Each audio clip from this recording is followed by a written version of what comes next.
जी नमस्ते, प्यारी संगत को जय गुरु जी। कैसे हैं आप सब? आशा करती हूँ कि गुरु जी की कृपा दृष्टि से आप सब लोग अपने अपने घरों में अच्छे से होंगे और स्वस्थ होंगे।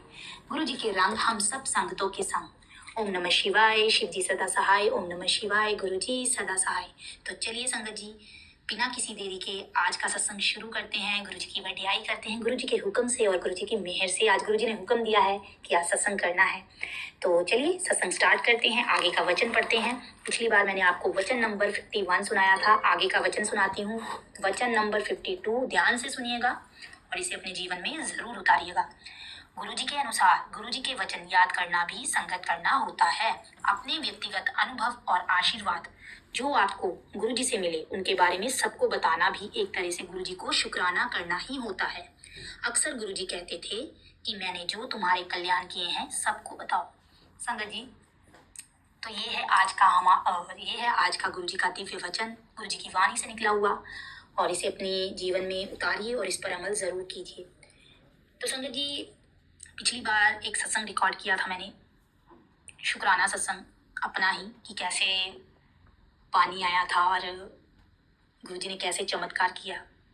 अनंतम अनंतम शुक्राना गुरु जी का। वैसे तो गुरु जी रोज ही अपनी हर संगत के जीवन में चमत्कार करते आ रहे हैं और इसके लिए हम जितना गुरु जी का शुक्राना करें उतना कम है, और सबसे बड़ा शुक्राना कि गुरु जी ने हमें चुना है, उसके लिए शुक्राना।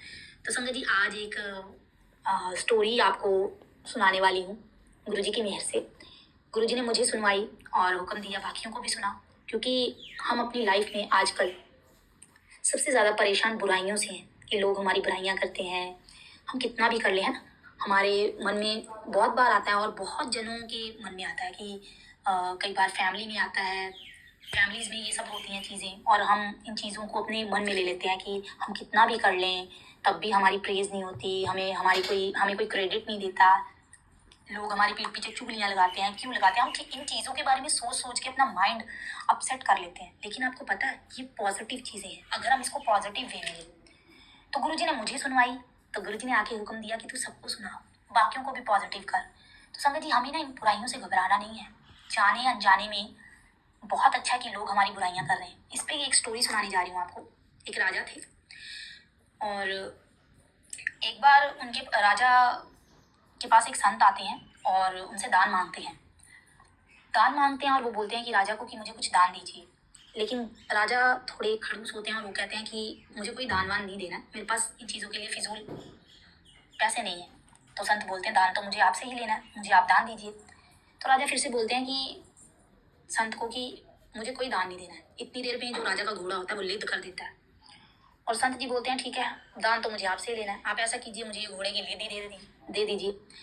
तो राजा मन में सोचते हैं कि अभी कब कितनी देर का मेरा दिमाग खा रहा है, क्यों ना मैं इसको ये लिद दे के अपना पीछा छुड़वाऊँ। राजा उठाते हैं और संत को दान दे देते हैं लिद, और संत जी आगे से आशीर्वाद देते हैं, जाओ और बढ़े। और राजा ध्यान नहीं देते हैं, राजा अपने महल को चले जाते हैं और संत अपने घर को।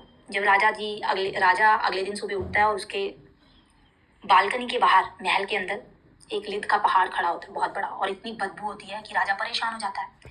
वो सैनिकों को बोलता है कि ये लिद का पहाड़ हटाओ यहाँ से, और सैनिक साफ करते हैं, पहाड़ फिर से बन जाता है लिद का।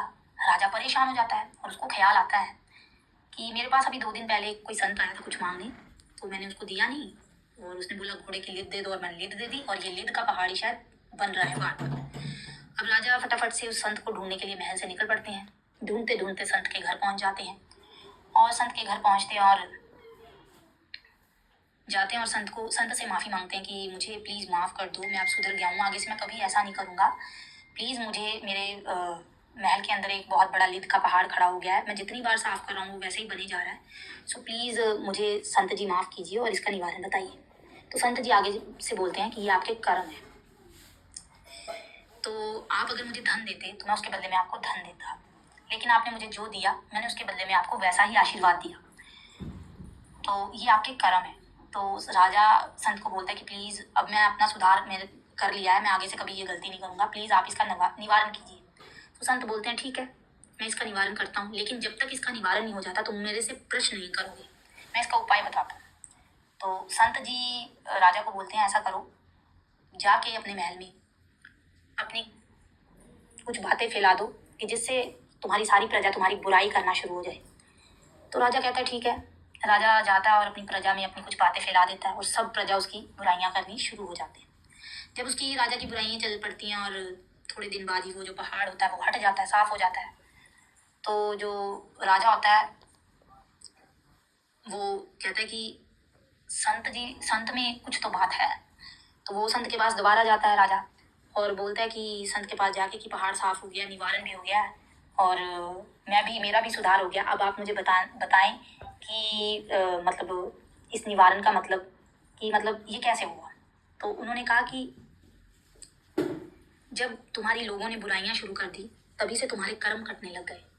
तो इसलिए आज से तुम अपनी बुराई से मत डरना। जब लोग आपकी बुराइयां करते हैं ना तब आपकी चढ़ाइयां होनी शुरू हो जाती हैं। तो संगत जी, गुरु जी भी हमारे यही बात बोलते हैं कि अगर आपके साथ किसी ने बुरा किया है या बुरा कर रहा है या आपको बुरा बोलते हैं, आपकी पीठ पीछे बातें चल रही हैं, तो बिल्कुल भी घबराइए मत, उसको दिल पे मत लीजिए। बस आप अपने कर्म अच्छे रखिए, आप उनको बदले में जवाब मत दीजिए, जवाब मैं दूंगा। और वो उनको थैंक यू कीजिए, बल्कि वो आपके कर्म कटवा रहे हैं, कर्म अच्छे कर रहे हैं। तो जो लोग भी इस चीज़ से परेशान है कि मैं जितना करती हूँ मुझे उसका क्रेडिट नहीं मिलता, वो कहते हैं ना कर्म करे जाओ फल की इच्छा मत करो, तो बस वैसे ही। बल्कि जो आपके साथ बुरा करता है ना उसको बस अपना दबा लो, अपना गुस्सा बस अंदर ही पी जाओ, बस ये सोच के कि हमारे पीछे कौन है, हमारे गुरुजी, हमारे महाशिव। तो हमें किसी से भी गुस्सा नहीं करना है, इस स्टोरी को याद कर रखना है।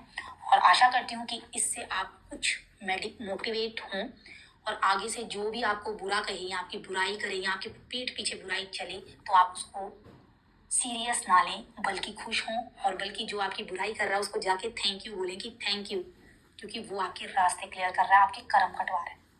सो बेफिक्र होइए, अपनी लाइफ को एंजॉय कीजिए, पॉजिटिव रहिए, जितना हो सके जिसको भी आप मानते हैं, जिस भी भगवान को मानते हैं, गुरु जी को मानते हो, प्यार कीजिए, अपने भगवान पे भरोसा रखिए बस। क्योंकि भगवान को, हमारे गुरु जी को हमारे कर्मों से लेना देना कुछ नहीं है, पर फिर भी वो हमारे कर्म कटवाते हैं कि मैं कितनी जल्दी अपने बच्चे के, अपने संगत के कर्म कटवाऊँ और उससे वो सारी खुशियाँ दूँ। इसलिए अगर आपकी बुराइयां चल रही है ना तो मतलब आपका अच्छा टाइम भी आने वाला है। सो आपको घबराना नहीं है, आपको सिर्फ अपने भगवान पे विश्वास रखना है, अपना नाम जप करना और बस बुराइयों से नहीं डरना। जो कर रहा है ना उसको करने दो, बस उसको थैंक यू बोलो और हंसते रहो। अब कुछ लोग कहेंगे, कुछ संगतें कहेंगी कि ये आसान नहीं है, तो आसान बनाना है। भगवान कहते हैं तुझे लोग प्यारे हैं कि मैं, तो हमें अपने भगवान प्यारे हैं, अपने गुरु जी प्यारे हैं, हमें लोगों से कोई लेना देना नहीं है। लोगों को करने दो, बल्कि मस्त रहो और ये सोचो कि मेरे तो कर्म कट रहे हैं। बस आपने नहीं अपने कर्म गंदे करने, आपने नहीं बदले में कुछ भी करना, वो अपने गुरु जी पे छोड़ना है। तो आशा करती हूँ आज का सत्संग आपको अच्छा लगा हो और गुरु जी की मेहर होगी तो फिर से एक मोटिवेशनल कुछ ऐसा लेके आऊंगी जिससे संगत मोटिवेट हो। और हंसते रहिए, जैसे कि मैं बोलती हूँ, मुस्कुराते रहिए, पॉजिटिविटी फैलाते रहिए। और हाँ संगत जी, प्लीज़ सत्संग को पूरा सुनिए और प्लीज़ चैनल को सब्सक्राइब ज़रूर कीजिए और गुरु जी के चरणों में हाजिरी ज़रूर लगाइए।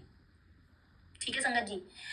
और चलिए हाथ जोड़ते हैं, आंखें बंद करते हैं और मंत्र जाप करते हैं। ओम नमः शिवाय, शिव जी सदा सहाय। ओम नमः शिवाय, गुरु जी सदा सहाय। जय गुरु जी, शुक्राना गुरु जी।